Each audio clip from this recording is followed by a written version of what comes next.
Awesome. Well, thanks everyone for joining me this afternoon. We just ticked over into the afternoon for our webinar all about the basics of business structures.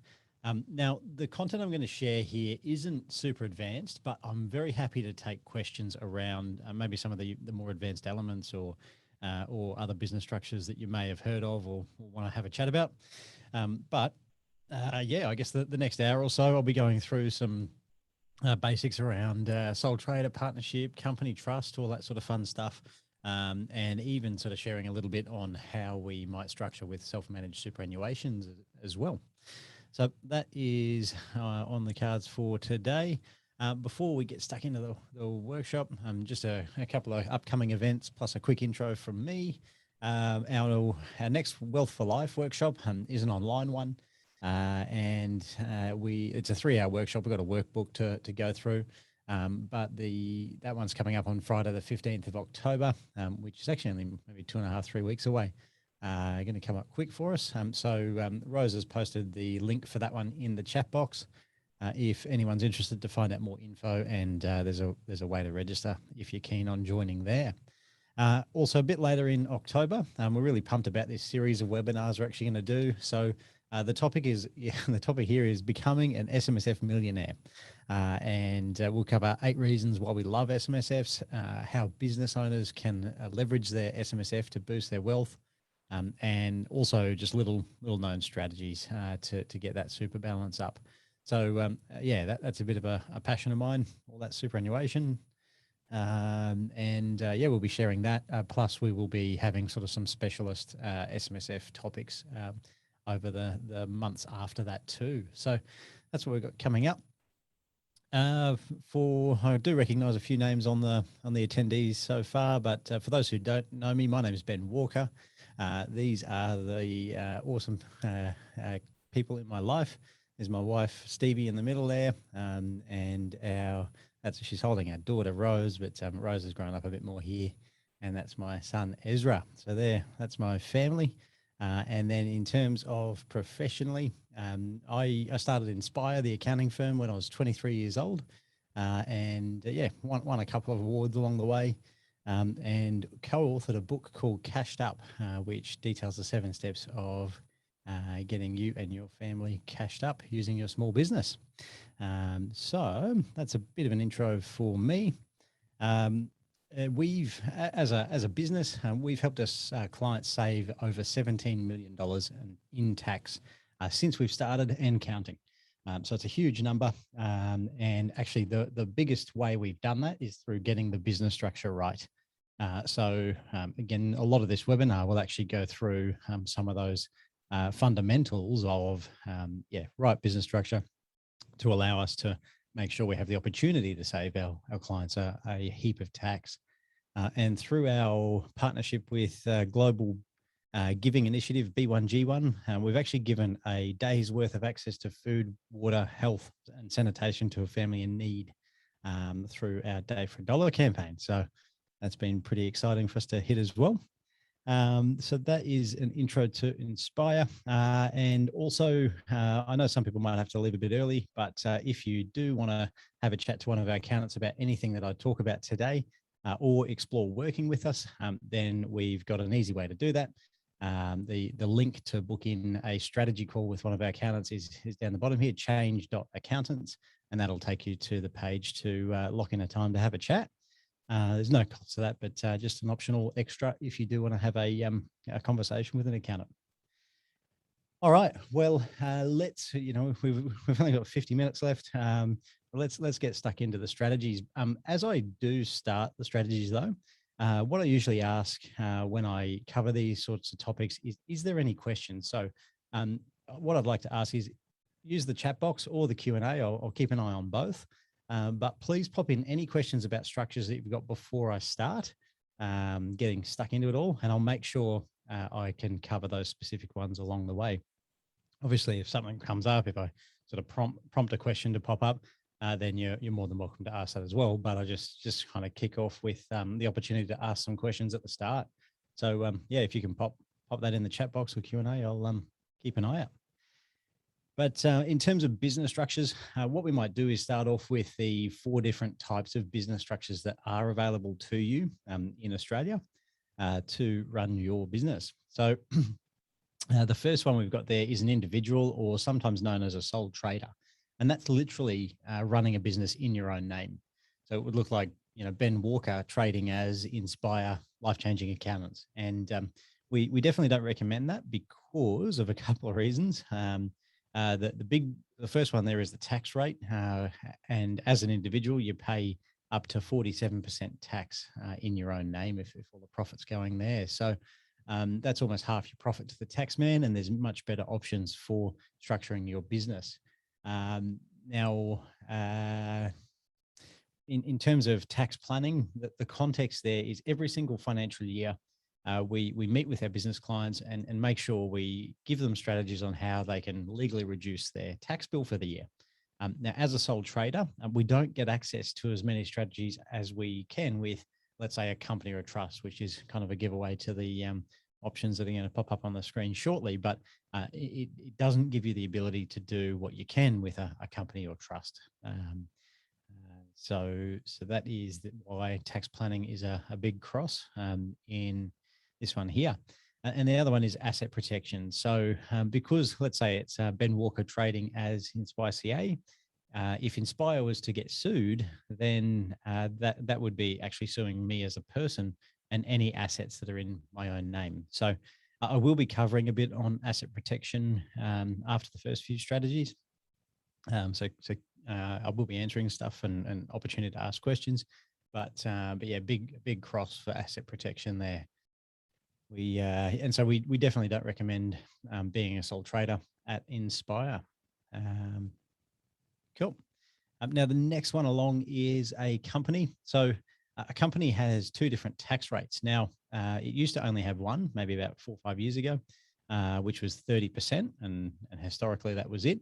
But now what they've done is 30% is for purely investment companies or company like big, huge businesses turning over $50 million in revenue or more. But for the businesses under that, the tax rate in the current financial year we're in, so the one that just started in July, the tax rate for a company is 25%. It was 26% last financial year. But we are in a 25% tax zone. So it's not exactly half of the individual tax rate, but it's close to it. And you can see that the 2 tax rates are extremely different there. So just a reminder, the 25% is what you pay if you're turning over less than 50 mil and you're a business. So that's that one. Cool. Now, in terms of tax planning, yes, we get some good options if you're structured as a company. But again, this is what I kind of want to see throughout the whole webinar today is as long as it's set up correctly and as long as you're using it correctly. So the setup's important and also how you use that year on year.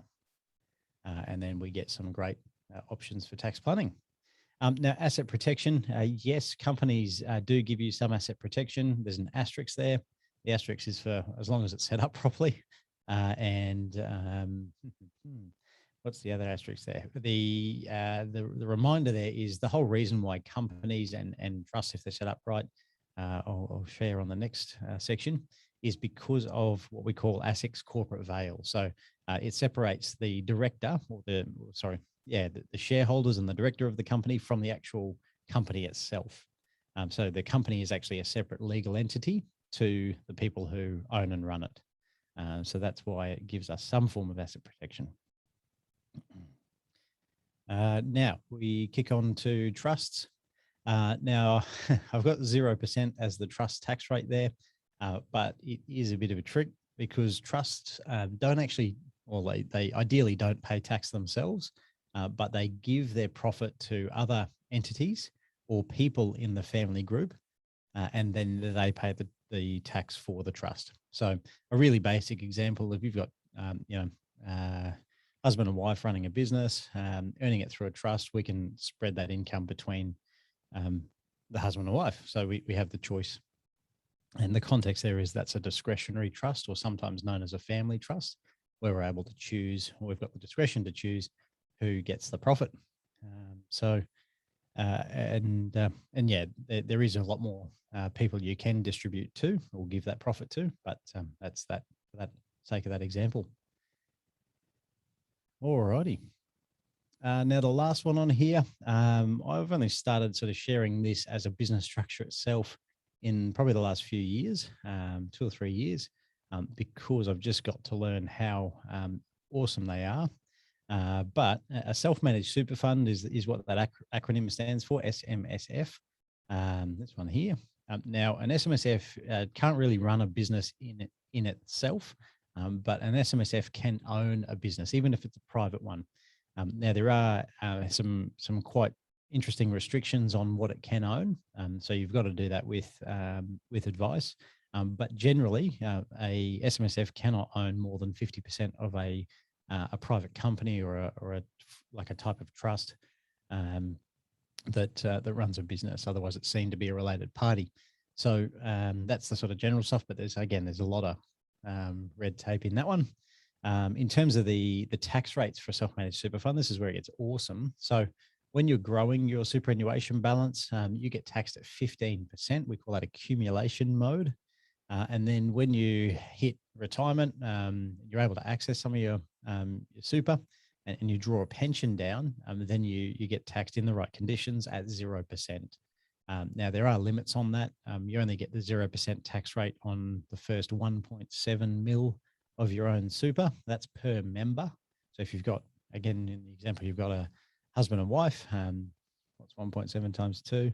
That's 3.4 in total super if it's shared 50-50. So it's a pretty good opportunity. So again, just have a think about how much you could earn in earnings, like investment income of 3.4 mil, taxed at 0% versus earning it in an investment company where it's taxed at 30%. It's a significant difference. SMSF is one of the best structures for a low tax environment. In terms of tax planning, I give it 2 ticks. I mean, you don't even need the Cayman Islands to get a 0% tax rate. What more encouragement do you need? And even 15% is extremely low. So, and if you know the rules in super, it's actually quite a powerful tool to boost your family's wealth. So we love them. Now, in terms of asset protection, again, 2 ticks here. With self-managed super or even superannuation generally, that is usually protected from bankruptcy unless you've known something is happening and you go and chuck an unusual or inconsistent amount into super, then the courts can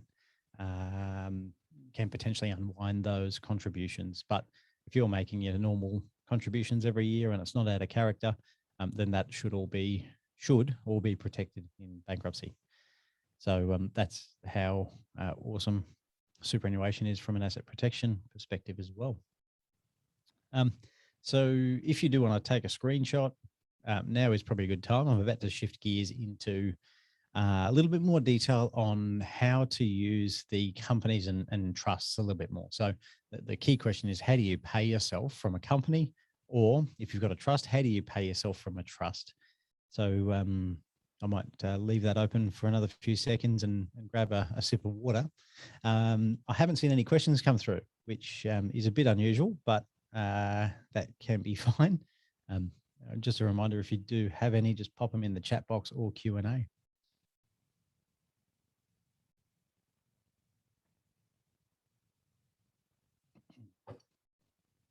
Awesome. Alrighty, paying yourself correctly. Now, the context here is, as I said, it's the differences between a company and a trust. And the reason why we share this stuff is because we see so often that a lot of accountants just set this up for a client and they don't really tell them how to use it. And then, we've had case studies where a client's been, taking money out of their company wrong, and just through fixing it up and doing it appropriately, we've saved them 60 grand before they sort of join and start working with us. So it's an incredible, I'm just blown away sometimes about how clients aren't being taught how to use this stuff. So that's that. Just reading a question here. How can my trust get money from my company? Cool. I can dig into that probably at the end of this section, Liz. And we can work through, yeah, if you've got multiple structures, how can they work together? That's a really good question. But the overview of company versus trust. The first way, so there's three main ways to take money out of a company, and three main ways to take money out of a trust. And Liz, there will be a fourth way for you of how to take money out of a company. But the first one is a salary. So a salary is only payable if you're running a business. So if you're running a bucket company or an investment company that's not running a business, then you can't pay yourself a salary. But again, the context of who we work with is 99% business owners. So with their structure, we can ordinarily pay a salary. Now, there's two things we need to keep in mind with that. The first one is pay-as-you-go withholding, which is the tax that's paid in your BAS on your team member's salary or even on your own. So you have to withhold from your own payments, even if it's directors' fees. Similarly, with superannuation, you need to pay that on your own, even if it's directors' fees or directors' salaries. Super is still payable, and that rate at the moment is 10%. So that went up from 9.5% just under 3 months ago. So 1st of July this financial year, it went up to 10%. Now, if we have a look at trusts, the first way to take money out of a trust is through paying a salary as well.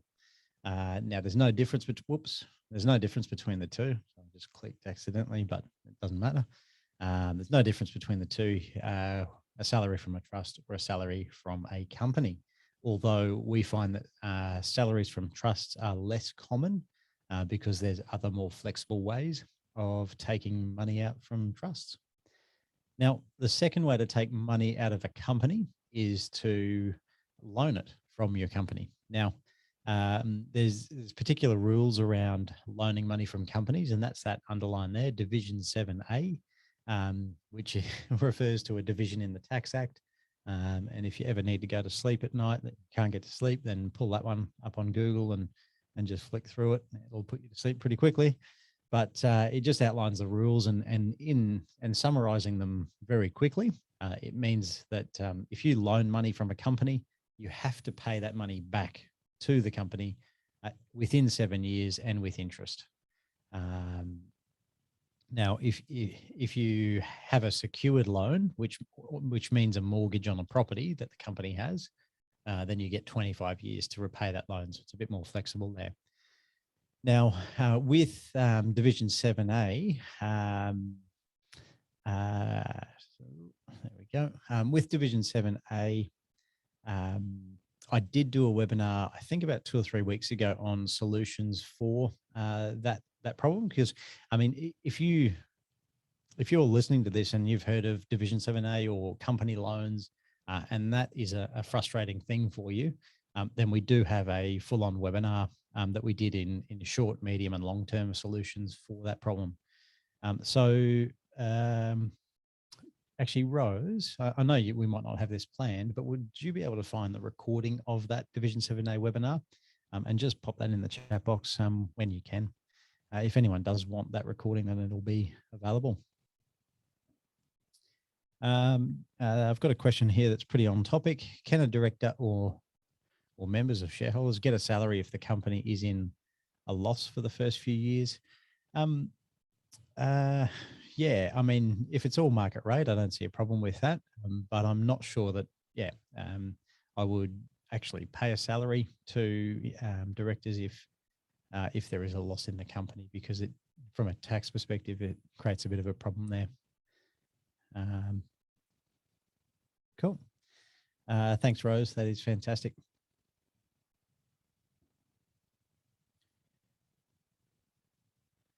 All righty. So if we move on to the second way to take money out of a trust, that is also through a loan, but we usually call loans from trusts drawings. And there's actually no Division 7A rules with drawings from trusts. So there's no requirement to pay it back, no interest. and we don't have to worry about secured or unsecured. So it's actually pretty flexible. That is the trust. Third way to take money out of a company is to pay a dividend. Now, a dividend is a payment of prior year profit. So how the company works is it needs to earn a profit. Let's say it's 100 grand profit. You pay 25% tax. You're left with 75 grand in what we call retained earnings in the company. Now, we can pay that retained earnings as a dividend out to the shareholders, and they can receive that money. Now, because we've paid that 25 grand in tax already, the shareholders don't pay double tax, but they get a credit for that 25 grand already paid. So there is usually a refund or a payable of a difference amount between when the shareholder receives the dividend, they get assessed on the full amount again, but they get a credit for the 25K or whatever the percentage is that you've paid out of that dividend. So it's not a super simple idea, but if you've ever owned shares in, let's say, one of the listed companies that has that prepaid tax, or that's called franking credits, it basically just reduces the tax that you pay on that dividend as a shareholder. Cool. Now, the third way to take money out of a trust is to pay a distribution. A distribution is a payment of current year profit. Now, what I mean by that is I just explained that dividends were, the company earns the profit and then pays the dividends out after it's been taxed. A trust actually pays the profit it makes straight away in that financial year, and it distributes to what we call beneficiaries of the trust. So people who are listed as potential beneficiaries, which often includes the let's say it's a family. We've got the husband and wife, we've got the kids, potentially the husband and wife parents, the grandkids, and we can kind of work out from there. But it also includes entities that are in that family group if the trust is set up to allow that. Again, we can distribute to what we call a bucket company or other entities, whether it's a trust, a few different things going on there. So that is the overview on how to pay yourself correctly from these. In terms of the main ways we see, so I'll cover the company first. So often our clients who are running out of a company will pay themselves a salary that's usually around market rate, or it depends on the client, but salary is to pay themselves for their effort, and it's a good way of taking out the the bulk of the money from the company. Any extra, sometimes we use a loan, whether it's a short-term strategy or a medium-term, and then the longer-term. And again, we don't see this sort of every year with every client, but dividends we can shift retained earnings out of a trading entity with, so they can be handy to do that with. Now, with a trust, what often happens with a trust is throughout the financial year, and this might cover your question, David. Throughout the year, the clients take drawings out or a loan throughout the financial year, and then at close to 30 June, when we do tax planning with the client, we work out who actually gets taxed on that. So where does the profit actually get allocated to? And we do a distribution minute. So we might say husband gets 100 grand, wife gets 100 grand, and their bucket company gets 200 grand. So now that distribution is who actually gets taxed on it. There are requirements that the cash closely follows the who gets taxed on it. So we do need to keep that in mind when we do it. But strictly speaking, David, the drawings themselves initially are not taxable by who receives them. But again, there's this context needed with that statement. Cool. So again, another pretty good time for a screenshot before we change gears into asset protection. And I did see we've got another question from Liz. Can the Division 7A not get mixed with the closely held employees that now need to report their withdrawals from the business? So yeah, I'm not 100% following there, Liz, but Division 7A applies to the directors, shareholders, and any associates of the business owner. I am not quite sure if it overlaps on those new rules with closely held employees. But if the closely held employees are associates of the owner, then it would bring those rules into place. Okay, David, you've asked a really good question here. Does all the income for the trust need to be distributed, or can it hold assets, including cash? So a trust can hold cash, absolutely. And how that works, like let's use an example of the trust earning $200,000 in profit, and a very simple distribution minute says 100 grand is owed to the husband and 100 grand is owed or distributed to the wife. So we've distributed all of it. If we don't distribute in that distribution minute all the taxable income, then the trust gets taxed at the top marginal tax rate, which is not ideal. So we ideally are allocating out that profit every single financial year. Now, that doesn't mean the beneficiaries need to get that money straight away. So let's say we distributed 200 grand, but we needed 100 grand left in the trust for working capital of the business. Now, we can absolutely retain that money in the trust. And what happens is it's almost like an IOU. The beneficiaries, and in my example, the husband and wife would have an IOU for the 50 grand each that wasn't distributed to them. So hopefully that clears that one up, David. But yeah, you can absolutely can keep cash or assets in the trust. Another one from David. Can some of the distribution go to an SMSF then?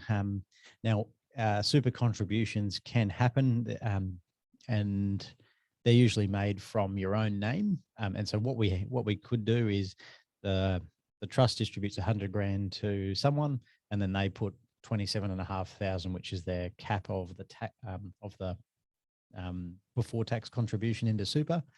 We can do that, absolutely.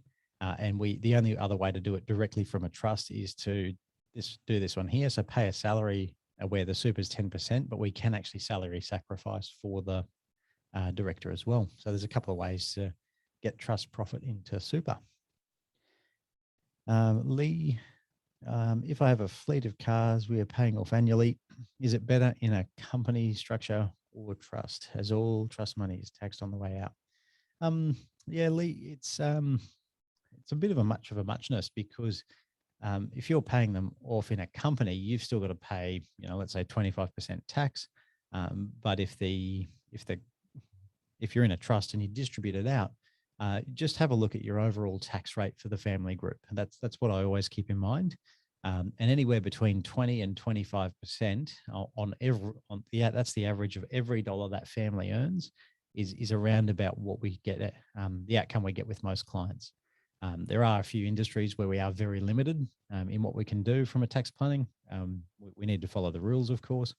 But yeah, for most clients, we can sort of pay 20, 22, 25% on average for the whole family group. Cool. We've got a few questions still coming through. Liz. Yeah, so Liz, I would expect that directors, it just falls under Division 7 for them just ripping money out as a loan. And that's something that the accountant looking after the client should pick up year on year. So they should sort of see those Division 7A loans, make sure the client is aware of them and is able to repay them through some form of strategy. Again, we've got that whole webinar on how to reduce them, how to fix the problem. But one of them is just repaying it. We can pay dividends out to repay the minimum repayments.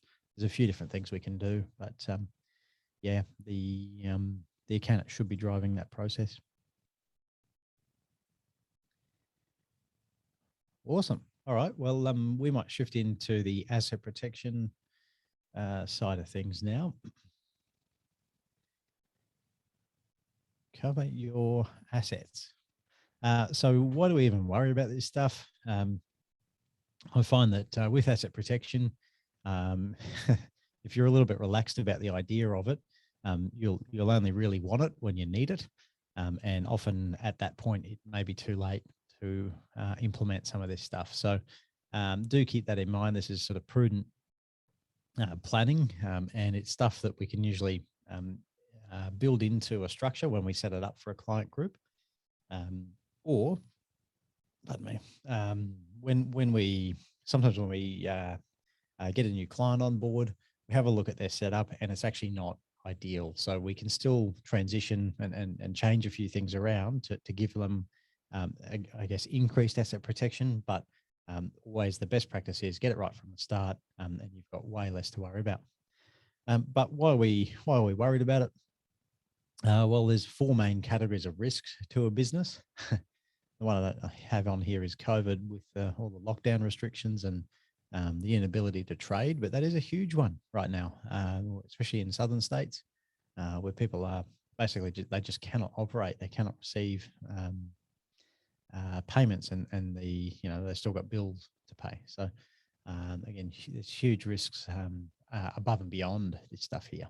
But clients, so that's an example of a risk to a business. If you get something wrong, and different industries will have different levels of risk attached, like financial or health side of things will have a bit more risk than some other industries. But yeah, people who pay you money, if you get it wrong, yes, insurance might cover you, but again, we just want to make sure we've got additional layers of protection in place. Suppliers. So what we sometimes see here is if you don't pay the bill, the supplier might get cranky, or you have a disagreement with them, have a bit of a biff.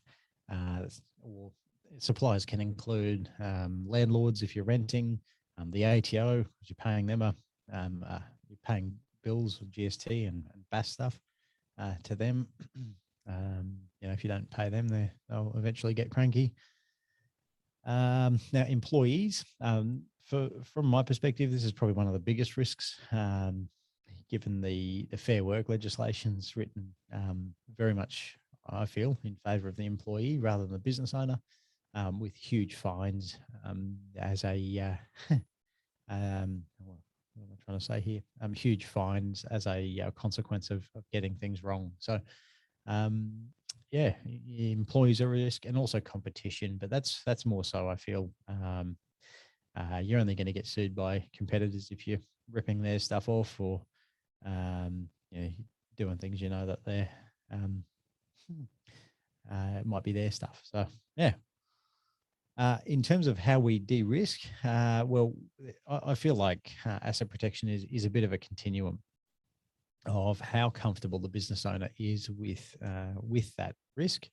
Now, an example of high risk is being a sole trader. So again, if you're sued in business, then you're exposing your personal assets, or the assets of the person, of the sole trader themselves. Now, I do include a partnership of people in that. So sometimes we get the occasional, if there's two business owners in business, they don't use a company or don't use a trust. They're in business as as themselves. So it'll be, let's say, Ben and Riz trading as Inspire, as an example. Then that also gives you bugger all asset protection. Now, if we look at companies or trusts, I did say earlier that they give us some form of asset protection, but they don't take us all the way along this spectrum. But they do give us protection, which is this sort of wall here. That's the ASIC's corporate veil I mentioned before. And there are sort of three main things that can get through this corporate veil. Now, the first one there is fraud, which is already on the screen. Now, fraud, my sort of my answer to that is, yeah, fair enough. If you commit fraud, I don't feel like you should have protection from your personal assets if you go out and intentionally commit fraud. The next one here is a director's guarantee. Now, these can be a bit sneaky. Some suppliers might chuck them in the supplier contracts. They're very common on commercial leases and also finance leases. If you're going to buy a few cars or a car, you'll often have a personal director's guarantee in there. And that just says if the entity, the company or trust doesn't pay the bill, then the finance company can come after the director. And the next one there is insolvent trading. Again, that one is, in my opinion, probably the most common one with small businesses. And even before COVID happened, I still felt that a lot of small businesses went in and out of insolvent trading from time to time, depending on the business, obviously. But now the restrictions that we've seen all around Australia has meant that some people don't have a choice, and that their inflows from the business is literally turned off. Now, thank goodness we've seen some protection for directors for insolvent trading, especially in the context of lockdowns and inability to work. That's relieving. But again, it is a key risk at the moment for business owners to be aware of. And what that means is basically if you're proven to be trading insolvent, then you can be sued personally, or they can come after your personal assets to repay the company or trust debts. So it's a pretty serious one. So please be aware of that. So that's the three there. Now, how do we move further along the spectrum over to this low risk side? Well, the answer to that is to be worth nothing and not be worth pursuing if someone wants to sue you. Now, that doesn't mean literally to have no assets, but it's to set up the control and the ownership of those assets so that they're not in the director's name, even if this corporate veil is pierced. So that is the whole idea. Again, it's not to encourage recklessness and to run a business to be a muppet and to run up debts and just throw it into liquidation. That's not the idea here, but it's another layer of protection if something does go bad.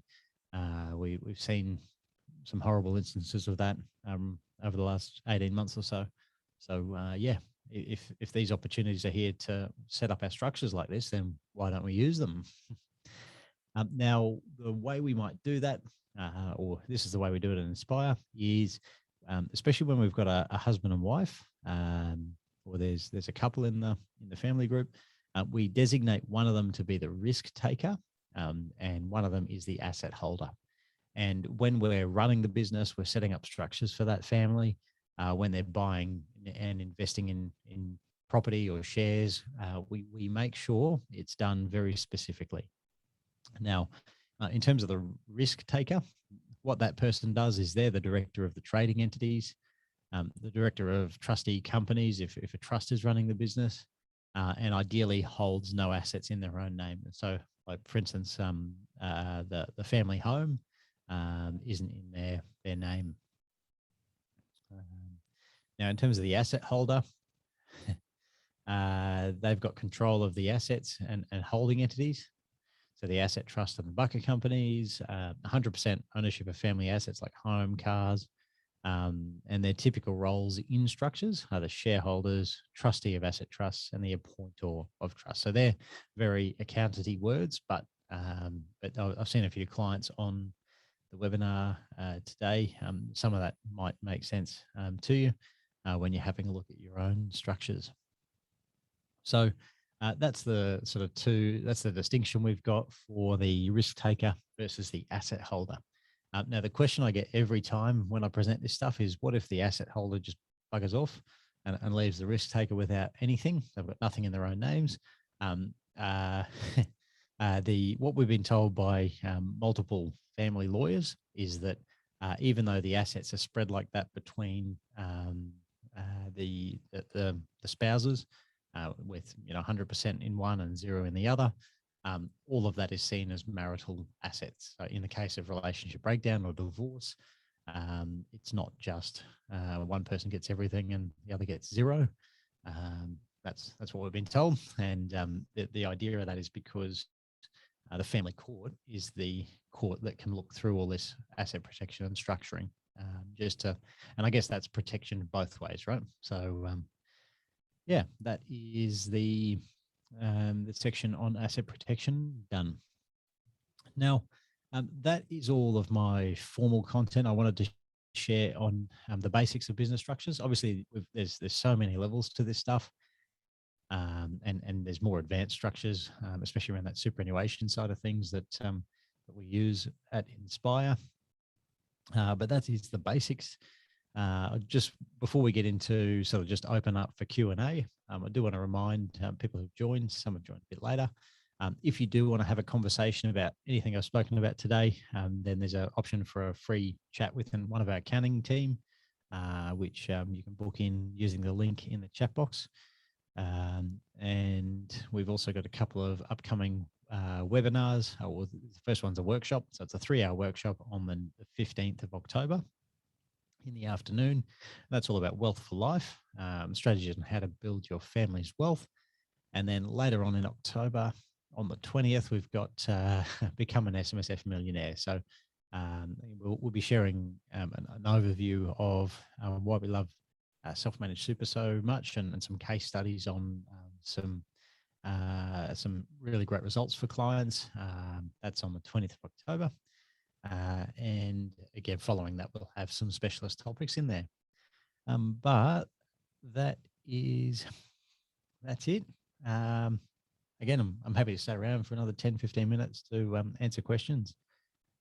But I didn't see too many more as we went. So if you do need to take off, that is totally fine, and I might see you at the next webinar. Thank you.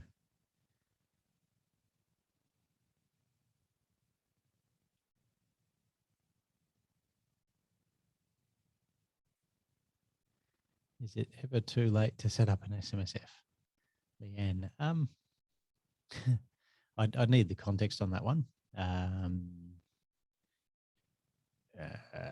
But no, I don't think so. Thanks, Gina. Thanks, Ingrid. Sarah. Saving the chat. Joe. Hey, Joe, we've got the webinar recording coming out. So if you do need that, then just keep an eye out. We usually send it out in the same afternoon. But thanks, Joe. What if we don't want to wait until 20th of October to find out about SMSF fitting into this? Do you have any specific questions on that, David? We do have SMSF webinars that we can direct you to, but any specific questions I can cover now. Otherwise, you can book in with a strategy call with one of our accountants just to ask that one-to-one. Michael has asked, is it easy to change between structures from company to trust? And I might suggest vice versa. You can do it. It's not easy for established businesses to do that because of stamp duty and capital gains tax, depending on the state that the business is in. It's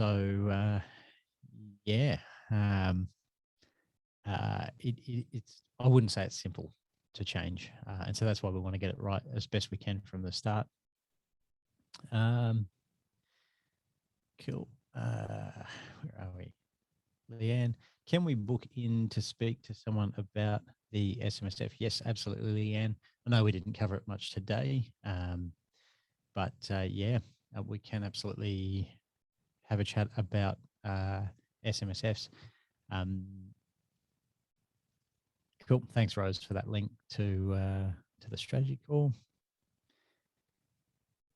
Liz, I forgot to answer your question before. How do we go from a company paying into a trust? So a company, there's pretty limited ways, and you can only do this in the right circumstances. But one of the ways we pay money from a company into a trust is through a management fee.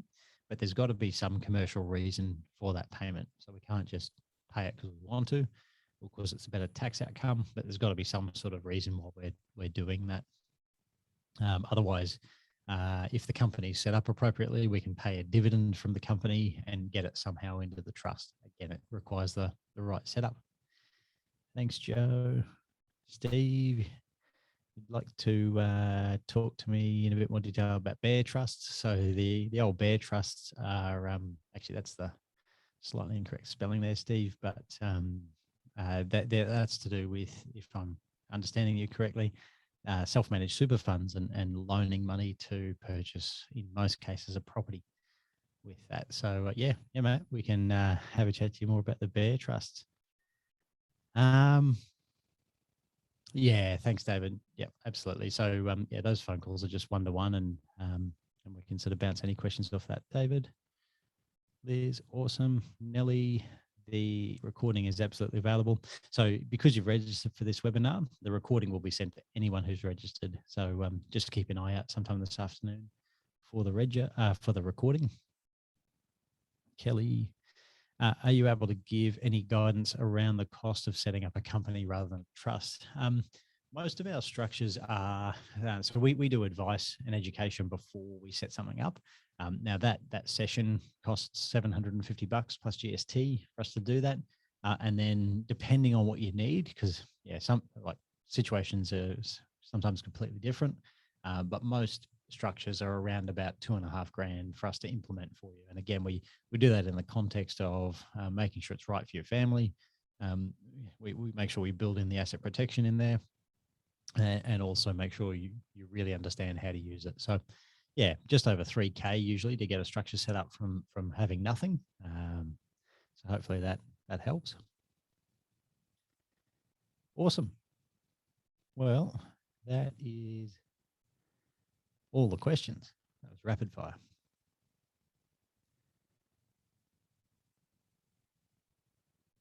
All righty. No more. Well, thanks everyone for joining on a Wednesday afternoon, and hope to see you at the next webinar or workshop. Thanks again.